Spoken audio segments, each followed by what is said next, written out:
Silo besikathe silibhekise eveni le-Republic of Zimbabwe lapho khona luhambo lwayo imbube emhlaba belukathe litigaba letimbili. Ingwenyama eveni le-Zimbabwe icale ngekungenela umhlangano webaholi bemave ase-Afrika wekubuketa tindzaba tekuthuthukisa tebuchwephesha netekuxhumana i-Transform Africa Summit 2023. Kulo mhlangano imbube yemhlaba kanye nabo mangameli babuketa tindlela tekuthuthukisa luhlangothi lwetebuchwephesha.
Ikhuluma nebetindzaba esigodlweni litsitsini nayibika kabanti ngeluhambo lwayo imbube emhlaba ithe livekati le-Afrika lingawufukula umnotho walelivekati ngokuthuthukisa tebuchwephesha nayekuthi emave asebenzisane aphindze futhi abumbane abe munye.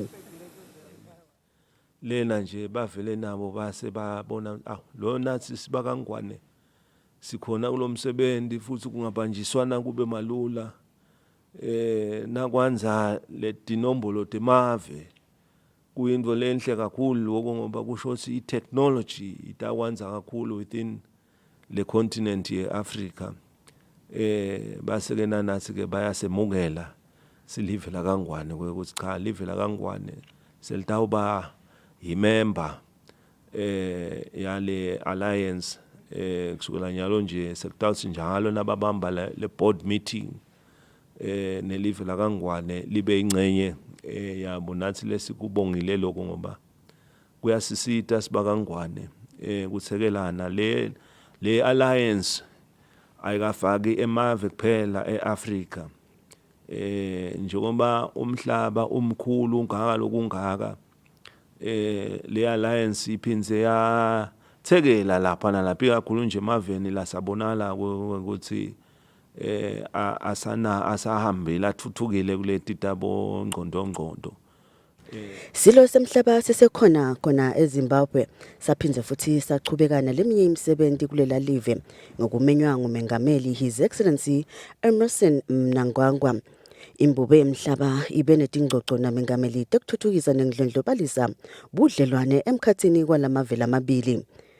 Ingwenyama ithi lamavela amabili atawubuketa tindlela tekuthuthukisa lobuhlobo bawo etinhlangothini letiningi letehlukene. Nabo babongile nje ukuthi live la kangwane livele laselawutheleka ngeEswatini bakujabulele kakhulu lokhu kwabonala nokuthi awu sebathi ke hawu bakangwane anisujika phela eHarare ungathi ningaphenza nithathe nalamanye ama roads nani la eHarare nisuke nihambele ma local routes afike bo Victoria Falls nakhona solo siyathi vula lawo mathuba lawo awu cha sasho nasi sibakangwane cha siyawuhlala phansi ngoba konke kuye kudinge kuhlalelwe kahle phansi kubukiswane ukuthi kungasebenza kanjani ibonakele ukuthi ke nasikhuluma tekuthengiselana lamave lamabili asavele asathengiselana esigabeni lesingetulu. Umbiko logcwele ngalo luhambo lwembube emhlaba lutawulandzela ngemuva kwetindzaba uma seyigabenxe insimbi yesikhombisa. Etindzabeni kubika Pholile Maziya esigodlweni eLutsitsini. Ube impumelelo umshuco wemfica wemahamba coach hiking lobungenelwe bantfu lababalelwa ngetulu kwa-1500.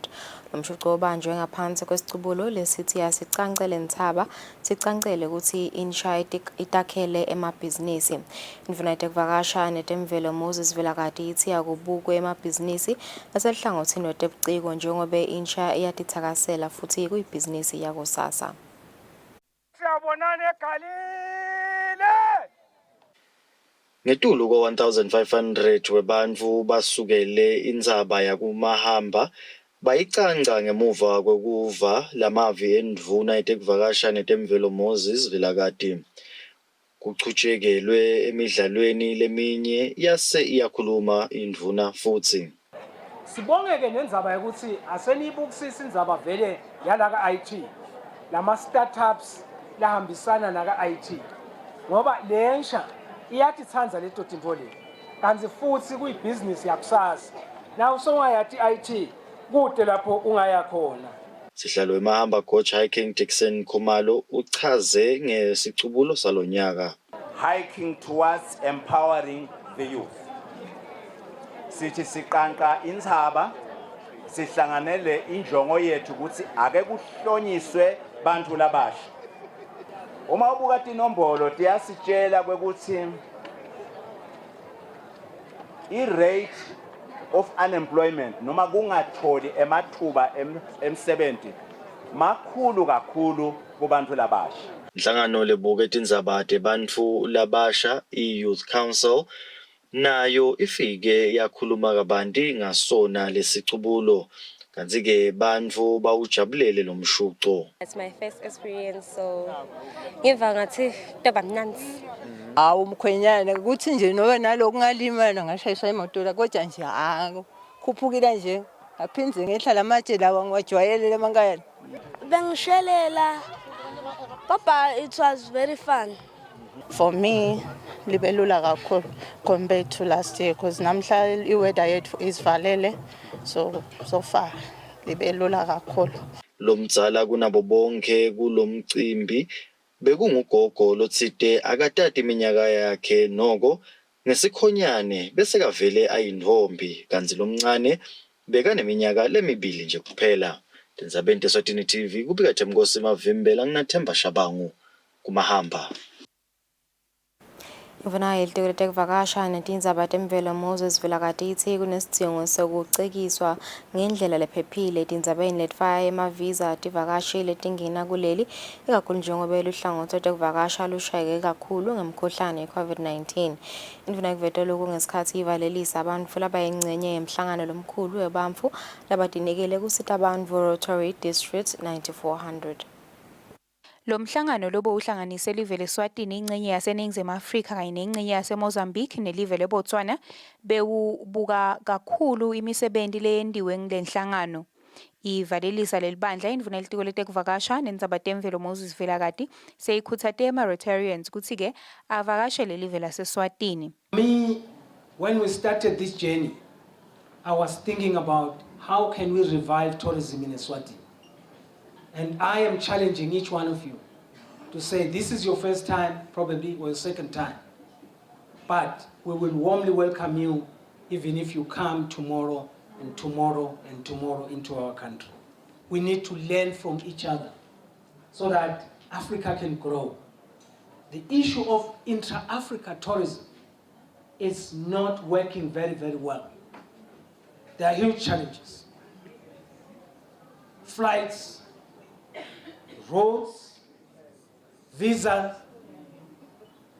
and passports. It's not on. Let's all preach the gospel of open skies. That's how we are going to drive. Kube sekukhethwa abaholi labasha kulesifundza kanti ke loyo lobeka ngumcondzisi jikelele kukumakonyana kwasha uthi ke imigomo lebekatibekele yona ukhonile kuyifeza ngesikhathi sakhe uthi kuba ingcenye yalenhlangano kuyinfo lesibusiso nalenkhulu tindzabeni kubeka Sondomlangeni kunambongwa Dube kumathapha. Lokhulumela uhulumende Alfred Nxumalo uthi angeke baphumelele bamfla bafana na Christopher Coons losishaya umthetho sase7 lemelika labasanjiswa ukuthi babe lethulusi lalabo labafuna ukuchitha indlela yokuphathwa kwelive leMaswati. Nxumalo uthi labamfla basebenzisa abantu labafana na Coons bafuna letinguquko ngokusebenzisa ludlame kwethusa kanye nekunklinya abantu labathide kude politiki uchaza kabanti.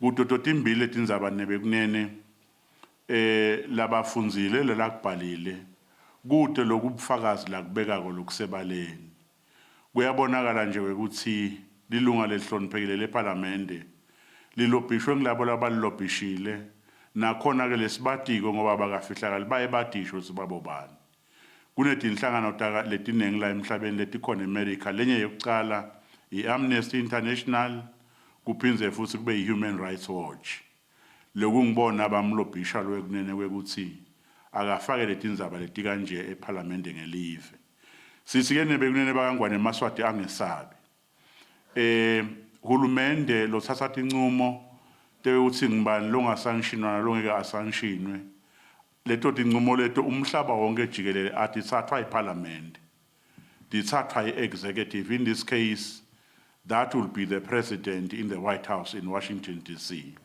It will not be the House of Congress, yasemelika. Nekwekusike nebekunene noma tinqumo letinjalo setitsethwe. Akusho kwekuthi imithetho yalelive iyabe seyiyema kusebenta imithetho ishaya yalakangwane ishaya lakangwane ayishaywa ngaphandle kwelive. Sithembisa kwekuthi singulumende eAmerica azange sesiphoxane nawo sinebudlelwane lobuhle lobukhonsile bune history lenze icornerstone yabo bumakwa yinto yinye kwekuthi nakhona la singevani khona nala singaboni khona ngeliso linye sihlala phasi si-engageane in a process which we call diplomatic negotiations nanyalo nakukhona lokungevakali kuloku sitawuphinze sibacele kwekuthi bekunene abete sibanikete indlebe nathi abasinike indlebe kungaba i-foreign affairs labangayikhulumisa la ekhaya noma ba-approach i-embassy yelive lakangwane lese Washington DC noma lekamhlabuhlangene kuze bathole incazelo taloko labasibakhala ngako sithi ke singeMaswati singihulumendeni bekunene eMaswatini asicondzise lokho.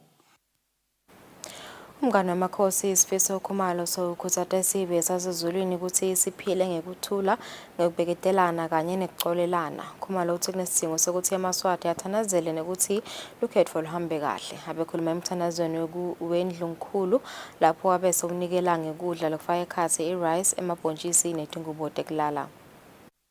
Emabandla lehlukene langephasi komphakathi wasezulwini bekabambe umthandazo yendlunkulu lapho bekathandazela tindlu letahlukene lifake ekhathi kuhlalisana kahle. Umngane wamakhosi Sifiso Khumalo sekukhuthateke bamfu basezulwini kanye neMaswati onke kuthi aphilisane ngekuthula futhi ke axolelane. Maye bengakujabulela ukuthi niphile ngendlela yokuthi niphilisana ngekuthula niphilisana ngelithando niphilisana nosinabe kusho sithi ninyathelene njinge nicolelane niqolisane nikhulumisane sikwathi ihlala ngekuthula ezulwini sikwathi ihlala ngekuthula eSwatini sichubeke abafundisi sithandazele ukuthula ezulwini sithandazele indzawo le crime free ezulwini kungathi kabe sithandazela izulu kuphela sithandazele nekuthula even lonke ukuthi live lonke libe nekuthula Saze nakuthula ngisho saye ekhethweni kusitali khetho ukuthi live liqhubeke litinde libe nako ukuthula nembala ngoba nasicela uNkulunkulu ukuthula sicela lapho kufanele khona kusicele khona ninebe kunene. Khumalo ubonge ititolo letfake isandla ekunikeleni lokudla etfake ekhatsi OK Foods ngekunikela kudla lokufaka ekhatsi emabhontshisi irice kanye nemafutha ekupheka netingubo tekulala. Etindzabeni kubika Sontomlangeni nginambongwa Dube ezulwini. Inkantolo seyelahle eJabulani iziwe ithwala ngelicala lokubulala gogo libeka ngumakhelwane wakhe. Inkantolo ithi ithwala waba nesibhuku nesibulawela njengobe wageca lo gogo ngelizembe enhloko ugwetshwe iminyaka le15 yejele. Kwathi nakutekwa leli cala Jabulani iziwe ithwala waliphika lakutshela inkantolo ukuthi bekadzakiwe adzakwe ngumcombotsi nenkantini akasakhumbuli lokwenteka ngalela langa. Thwala wavetela inkantolo ukuthi umufi ngu-anti wakhe. Kuphambana kwabo kwacala ngesikhathi kushona umnakabo umufi wangayi kuyomngcwaba. Thwala watshela inkantolo ukuthi wase soyahamba soyowuphengula kulandzela ukuthi anti wakhe angete emngcwabeni wemnakabo. Lakuthola ukuthi lo gogo waloya umnakabo ngiko agcina shonile. Inkantolo seyijuba lendzaba itsite kude sizatfu lesiphathekako lanaso Thwala sekubulala anti wakhe. Inkantolo itsite kudzakwa akusiso sizatfu lesiphathekako. Inkantolo yengetene ukuthi uma ngabe Thwala bekadzakwe sibili loko watendela yena ngekutsandza kwakhe. Inkantolo ivumelene nembuso ukuthi Thwala wanatsa wadzakwa kuze atawutfola sibinzi sekwenda lobucala. Inkantolo ibese igweba Thwala iminyaka lengu-15 ejele yathi lesigwebo sitawucala kubalwa eminyakeni lemithatfu ngesikhathi aboshwa. Lendzaba beyiphambi kwelijaji Sabelo Masuku. Etindzabeni teSwatini TV kubika Themnkosi Mavimbela eMbabane. Mkhulu Johannes Mabuza luhlanganisa iminyaka lelikhulu solo atalwa ukuthi sikhe yasekuphila impilo lenze nalebusisekile kunamathela etimisweni taNkulunkulu. Mkhulu Mabuza uthi kuhlonipha abadali kanye nebantfu kunesibusiso lesikhulu. Abekhuluma emcimbini wakhe wekugubha usuku lwakhe lekudala lobubanjelwe esikoleni esincane eMhlangeni. Mkhulu Johannes Mabuza lowatalwa ngeminyaka wa-1923 sewuhlanganise iminyaka lengu-100 atalwa. Mabuza indvodzana yakhe lenzala ina 70 years bese kuthi-ke indvodzakati yakhe yekugcina ina 40 years. Mkhulu Mabuza uthi live laNkulunkulu licuketse tisombululo tako konke umuntfu langabhekana nako. Lokukhulu uNkulunkulu kuthe ahlale kuwe kakhathi abe khona ngesikhathi tonke. Ya, konke lokwendako ukubike kuyeNkulunkulu utakusita. Uma nilalela live laNkulunkulu ngina konke imithetho yakhe tibusiso tonke tawo tetuka ukuthi tikwehlule tikulandzele uphuma ungena. Petros Mabuza lokhulumele umndeni uthi abasithathi kancane isibusiso sekubana babelo safike kulesigaba Mkhulu Mabuza lafike kuso. Sibuka nje ukuthi kuyinhlanhla nathi sisaphila naye mkhulu ahlanganisa iminyaka lengaka nawubuka ukuthi nathi sesibangele kubo 78 kodwa uNkulunkulu sesigcinile nathi siyethemba ukuthi sawukhulula sibe ngangaye mkhulu. Filmon Dlamini longilomunye wabantfu labaphila naMkhulu Mabuza uthi-ke ulilunga leliqotfo lemmango. Kule ndlela nje lento-ke kuMabuza le iyangijabulisa kakhulu ngani ngoba babili bathatha abantu afuka kule ndlela kodwa ngikuthi Mabuza ngimbonile wesaba abantu wesaba uNkulunkulu. Akadedei akasho nakhuluma nathi loko leligama libulala lebantu labakholwa.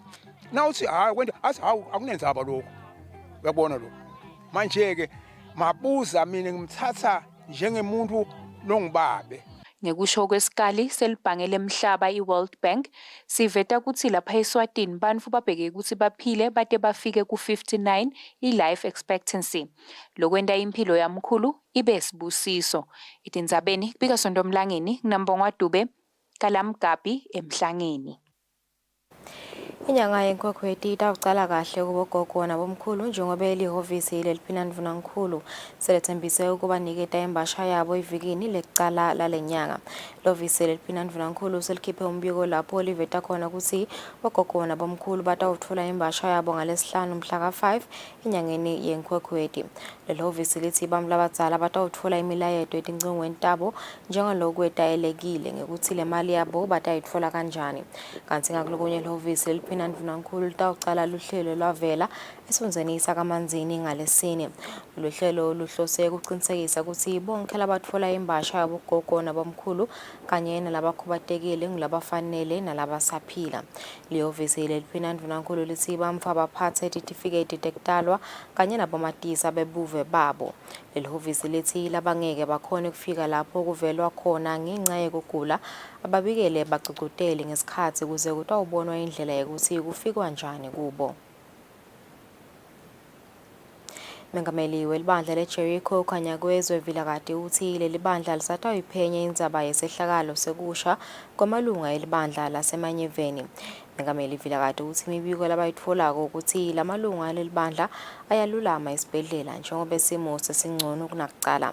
Abekhuluma ngesikhathi ayovusela emalunga emndeni alabazalwane lebehlelwe ingoti yekusha lapho bazalwane nemabandla anikele imali lengetulu kwa 50,000 emalangeni. Ngemuva kwesigameko sekusho kwabazalwane belibandla leJericho endaweni yaseManyeveni, mengameli welibandla leJericho khanya kwezwe Vilakati uthi-ke imabandla kanye nebazalwane solo ayachubeka nekunikela ekuthenini imindeni nalabo labasha bakhona ekuhlangabetana netindleko letengetiwe. Namhla bekungiloko nje sisitoko cela la balinyalo lehlobo takithi ngamunye kulomndeni sibeka envelope sibehlukanisele kakhulu nje lokukhulu ngumthandazo siNkulunkulu bamane baphona lesibhedlela ngiloko nje lesikutela kakhulu namhlala sijinga nemagama kuba ngona emagama futhi ekuncesithela naso lesive lesavela lengoti ngoba nathi solo zishaqile simangele sikwendeke njani nokukhuthala nomhlolo ngoba kuyisimanga nje indlela nje setawukhuta lapha nalapha kakhulu kuningi nathi setakusesha sekuhambisise kakhulu sikwadi ukuthi nathi sesiseshe kahle bese nathi sikhuthe ngoba into etinye tufuna nawuluse bantwana noma nawuluse sivi kuningi letinto ethendakalako lofuna ukuthi njalo sesikhathi ukuthi umuntu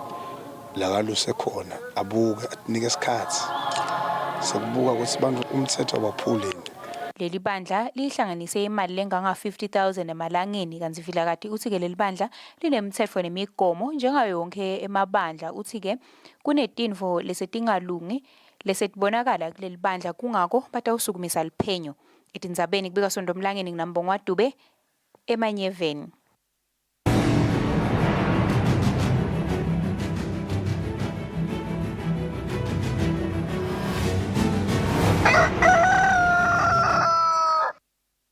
Kwezemidlalo licembu laManzini Wanderers likhonile kuvika inkemba kaPremier League kulandzela kuncoba kuThabankulu Colours ngamagoli lamabili kulinye.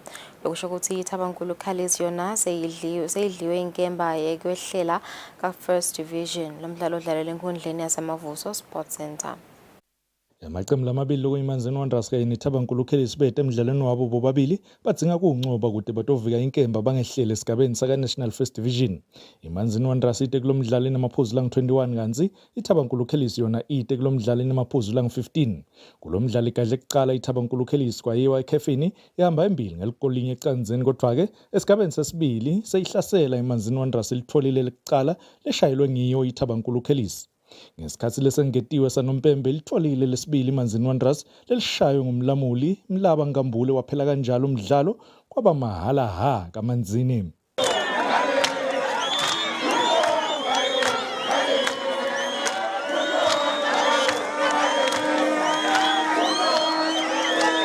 Emidlalweni yokuqala eMavuso iRoyal Leopard idlala ngekulingana neNsingizini weSpurs elicanza icanzeni. Kanti iThambuthi yona incobile kuManzini Seabirds emagoli amabili ecanzeni lokusho ukuthi nayo iThambuthi angeke isadliwa inkemba njengoba seyinamaphuzu langu-22. Kanti kulomnye umdlali imbabane Highlanders incobile kuMoneni Pirates ngamagoli amathathu ecanzeni. Lobikela umsakati Eswatini TV temidlalo ngilinda Dlamini embabane. Victor Mavikane Dlamini lokhulumela inhlangano lengamele imidlalo ematubane kuleli uthi kude ingijimi letongenela imidlalo yama-National Champions alenhlangano kulomnyaka losetulu nangabe ayikangeneli imidlalo yokuhlungela lemidlalo ema-qualifiers lebeyibanjwe kulempelasomvo kanye naleyo letako emavikini lamabili letako. Dlamini bekakhuluma nakuchubeka lemidlalo ema-qualifiers ekucala enkundleni yasamavuso. Dawuthi mhla ka-29 ngenyanga yeNgwegweti kulomnyaka losetulu inhlangano lengamele imidlalo ematubane lapha eveni ibambe imidlalo yayo lemkhulu eyatiwa ngelema-National Championships lapho khona udawuphuma shampeni wemidlalo ematubane weminyaka 2023. Le nhlangano kulempelasomvo beyibambe imidlalo yekuhlungela wona lama-National Championships lapho khona bekudlalwa ku-track and field. We are saying kuze ukuthi umuntu angene ama-national champs kufuna ukuthi angene either yinye noma omabili lama qualifier noma ogudikwane ngeke usuyokhaya uconzela so uqualifier la because ugijime lama build ups lawa lamabili. Kanzi nato tingijimi letingenelele imidlalo ekuhlungela titsi kusekhona la kumele tilungise khona kungakayiwa kuma-National Championships. Ayona bekahle phasi kulukhunyana kancane shoda kancane sekudodana ngilele ngijump because first trial kubeng 3.9 second trial kwaba 4 meters so ngiva ngazuthi mengalungisa kakhulu lapha long jump ngakhona qualify kahle ngwathi ngilungise 100 ngoba yangiphula kakhulu ngide le full sprint incane ngide ngilungise yona. Kanzi ngijimi lehamba embili kubomake lapha eveni bonke mahlalela bekangekho kule midlalo njengoba beka 7 laseZambia lapho khona aphuma wabasenzaweni yekuqala esigabeni 100 meters kanzi kubheke ukuthi abe ingcenye lama qualifiers lataba khona amavikini lamabili letako. Lobikela umsakati Eswatini TV temidlalo ngilinda Dlamini embabane. Anatote imidlalo sitibeka lapho tindzaba tefude siswati lomhla ekseni asiphohlele temakethe sitha bese ocubeka asenshine simo setulu.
Welcome back. At this moment, we shall take a look at our international news. Reports emerged this week that the Kremlin-linked Wagner Group could be supplying weapons to one of the warring parties in the conflict in Sudan. Emergency workers search for survivors among the rubble in Uman after the central Ukrainian city was hit by 2 Russian cruise missiles in the early hours of Friday morning. The missiles slammed into this apartment building, killing several people. Among the debris and burned vehicles, survivors are in shock. At first, all the glass flew out, everything flew out, even the chandelier fell. Everything was covered in glass, and then there was an explosion, and the cars started exploding. We barely managed to find our things before we ran out, and then everyone else was out here too. The Ukrainian Interior Minister was at the scene of the tragedy. According to preliminary data, 109 people lived in the building that was destroyed. There are 46 flats, 27 of which have been completely destroyed. Explosions were also reported in other cities across Ukraine, including Kyiv, Dnipro and Poltava.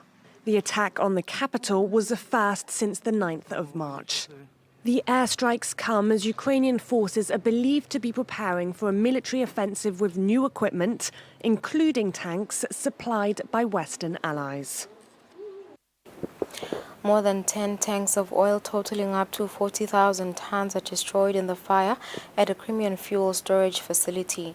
According to Ukrainian military intelligence, the fuel was destined for use by Russia's Black Sea fleet. Meanwhile, the Russia-installed government of Sevastopol, the port city of Crimea, said the loss will not affect the supply of fuel to Sevastopol. Blanketing Sevastopol in thick smoke, a fire erupted at a fuel depot in the Crimean port city Saturday. The Moscow-installed governor blamed 2 enemy drone strikes. He called on Crimea residents to remain calm and said no one was hurt. This will not affect the supply of fuel to Sevastopol. The operational reserve is stored here, which is not used for needs of everyday life. Sevastopol, home to Russia's Black Sea fleet, has been hit by a series of drone attacks since the outbreak of the war. Ukraine has declared its intention to take back the Crimean Peninsula, which Russia annexed in 2014. Meanwhile, residents across Ukraine are taking stock of damage and mourning the deaths of relatives after a new wave of Russian missile and drone strikes hit several cities. In central Uman, families laid flowers for people who died after their apartment block was struck before another air raid siren forced them to shelter. It felt like a very strong wave. Everything just fell down on me and my granddaughter. The windows and glass, everything in the house just fell. Kiev says its soldiers, seen here performing drills in Zaporizhia, are almost ready for a counter-offensive against Russian troops, aiming to push them out of roughly 20% of Ukrainian territory Moscow claims to have annexed. Earlier this month, Russian authorities in Crimea cancelled May 9 Victory Day celebrations, citing security reasons. Fitch on Friday cut France's sovereign credit rating by 1 notch to AA-, citing a potential political deadlock and social movements that are posing risks to President Emmanuel Macron's reform agenda. It's a huge blow to Macron's government. The global credit agency Fitch Ratings has downgraded France's debt worthiness from AA to AA-, claiming the country's fiscal metrics are weaker than others. Fitch cited public finances and government debt were a rating weakness and that social movements in the country could put Macron's agenda at risk. Social and political pressures illustrated by the protests against the pension reform will complicate fiscal consolidation. Fitch is the first of 3 international credit agencies to downgrade France since the country's adoption of the pension reform. Macron's highly contested bill was pushed through Parliament without a vote with the adoption of 49-3. The president insisted that the pension changes would make the system financially viable, sparking nationwide strikes amid rising inflation and cost of living and further destabilizing the economy. France's Minister of Economy, Bruno Le Maire, dismissed the Fitch agency's concerns, claiming the reforms would boost the economic model. I just want to remind you that recent events have proven quite the opposite. We have just adopted, with the permission of the Prime Minister, an unemployment insurance reform. We have also just adopted a pension reform. So we have proven our ability to pass reforms that will transform the French economic model. Despite a rocky start to the year, Fitch says the French economy will grow by 0.8%, just short of the forecasted 1.1%, but enough for the country's outlook to be stable. The economy minister vowed to reduce France's debt, the deficit, and make cuts to public expenditure. Polls opened early on Sunday in Uzbekistan's constitutional referendum, which could allow President Shavkat to remain in power until 2040. The third referendum in Uzbekistan's history, and one that could revise 2/3 of the government's constitution, extending President Mirziyoyev's term from 5 to 7 years. In the lead up to voting day, campaigning intensified and media censorship grew. Celebrities were hired at concerts to give the vote legitimacy and hype up citizens for when polls open. I look forward for this referendum. My vote can help solve big issues. Since every vote is important, I will give mine for my people and for myself too.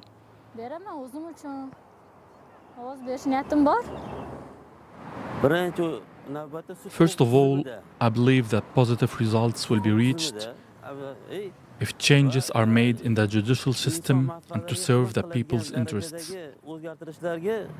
Following the death of radical predecessor Islam Karimov, Shavkat Mirziyoyev came to power in 2016 and led a series of reforms abolishing forced labor in cotton fields.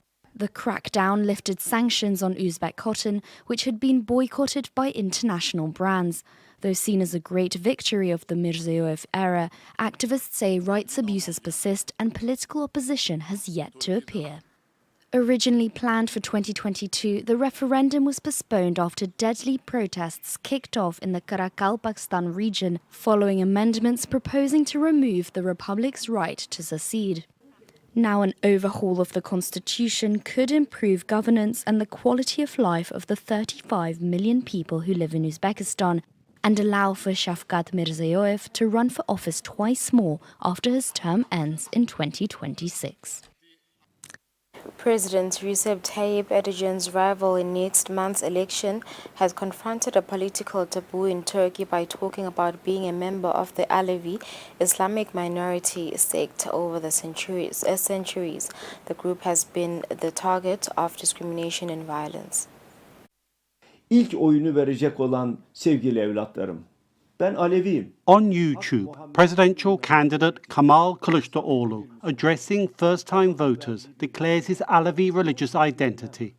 Such admissions are rare in Turkish politics, as Alevism has suffered centuries of prejudice and discrimination from the majority Sunni Muslims. It's a different interpretation of Islam than the Sunni understanding. The rituals are different, the interpretation is different, the philosophy is different. So the hardcore Sunni ones do perceive it as a heretical interpretation. Alevis pray in Cemevis rather than mosques, worshipping through dance. Unlike most interpretations of Islam, there is no separation of men and women in prayer, and women aren't obliged to wear religious headscarves. Alevis repeatedly have been victims of sectarian violence. In 1993, a religious mob burned down a hotel hosting an Alevi cultural festival, killing 37. The violence continues to this day. Selami Saratash, head of Istanbul's Kartal Cemevi, was attacked last year by a sectarian mob. He welcomes Kılıçdaroğlu's video. This video has brought a lot of relief to our society. At least now it has come to the point people can talk more openly about their Alevi identity. We want our children to live in this country in safety. We want our children to live in this country as equals. But Kılıçdaroğlu has been attacked and threatened on social media, accused of dividing the country. President Recep Tayyip Erdogan often makes thinly disguised attacks on Kılıçdaroğlu's Alevi identity. Until now, Kılıçdaroğlu's religious identity was widely considered an electoral handicap among many voters.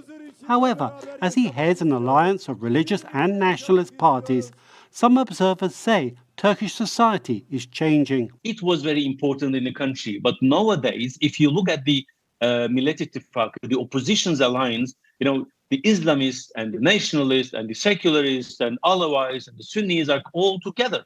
And it means that it is not too much important as it was maybe 10 years ago. Kılıçdaroğlu's video is seen as a political gamble, but with more than 100 million hits, it has had an impact. Thinking about the stigmas that the Alevi society have faced up to this time, this is a very, very courageous and a very important step. In an increasingly close election, it remains unclear whether Kılıçdaroğlu's gamble will pay off. But win or lose, some observers say he has already changed the country's political landscape. Various polls show that American voters, including Democrats, do not want President Joe Biden to run again in 2024, citing his age as one of the primary reasons. Yet he is almost certain to be the Democratic nominee, and the party appears to have little doubt he will win again.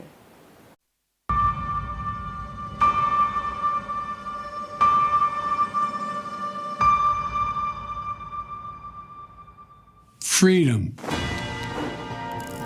Personal freedom is fundamental to who we are as Americans. President Joe Biden wants a second term, despite low poll numbers and voters' concerns. He's too old to be running for president. I mean, you're just too old, buddy. Sit it down and relax, retire. Polls show 70% of Americans say Biden should not run again, including 51% of Democrats. About half cite his age as the reason. Biden is 80 and will be 86 at the end of a second term. I respect them taking a hard look at it. I take a hard look at it as well. I took a hard look at it before I decided to run. And I feel good. I feel excited about the prospects. Biden is betting that voters will focus more on his record in the pandemic recovery, job creation, and legislative achievement. Let's go, Joe! Let's go, Joe! With no serious Democratic rivals, he is almost guaranteed to win his party's nomination. It's time to finish the job. Why do Democrats believe Biden is their best guy? Because as a center-left candidate, he is the most likely to appeal to unaligned voters in the so-called swing states such as Wisconsin, Arizona, Georgia, and Pennsylvania, where the 2024 election is likely to be decided. They believe he would have an advantage over the Republican nominee, whether it's Donald Trump, who is 76 and facing criminal charges. MAGA is Make America Great Again, right? Or someone like 44-year-old Florida Governor Ron DeSantis. The Republican Party has drifted so far to the right and their base has become so energized that there is no way that anybody can win the Republican primary as a moderate enough to sustain votes in the general election. They have to appeal to the most right populist viewpoints in the party to win the nomination, and that is just not a sustainable model for November to win a general election. But the election is 18 months away, and much can happen until then, including what may be the Democrats' biggest fear, Biden falling ill or showing signs of frailty. This just in. Republicans have already launched their attack ad, depicting a future where the weakest president the country has had wins again. This morning, an emboldened China invades Taiwan. The American Library Association says there were a record number of demands to censor U.S. library books last year, nearly double the challenges from the previous year. In Central Texas, authorities in rural Llano County are considering closing the library after a federal judge overturned a local lawmaker's decision to ban books deemed by some to be pornographic. Librarian Suzette Baker was fired for refusing to pull those books from the shelves. She spoke at a public hearing in regard to the potential closing. I would like to know how the history of the KKK is pornographic. How to be an anti-racist. How is that pornographic? It's not. This is about taking away rights. This is not a communist nation.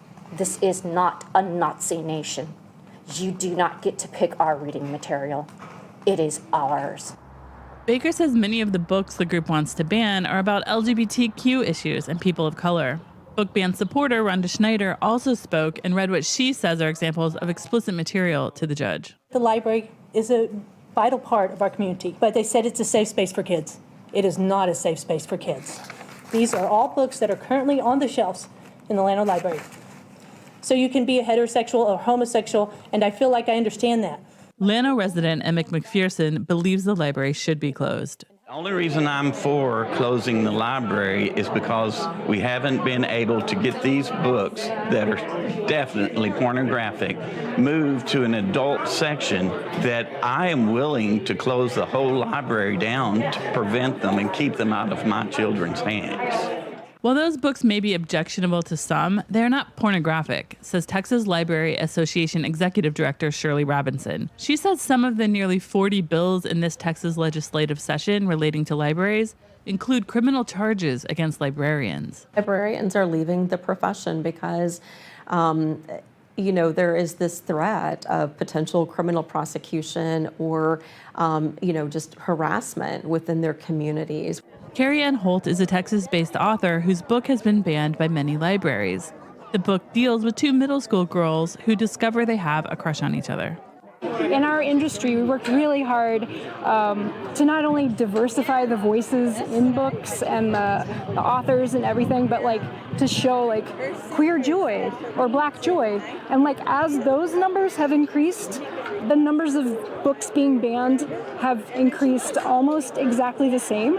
So when my story is about me not having to change, but the people around me having to change to accept me, that for some reason is threatening, and the books are getting banned.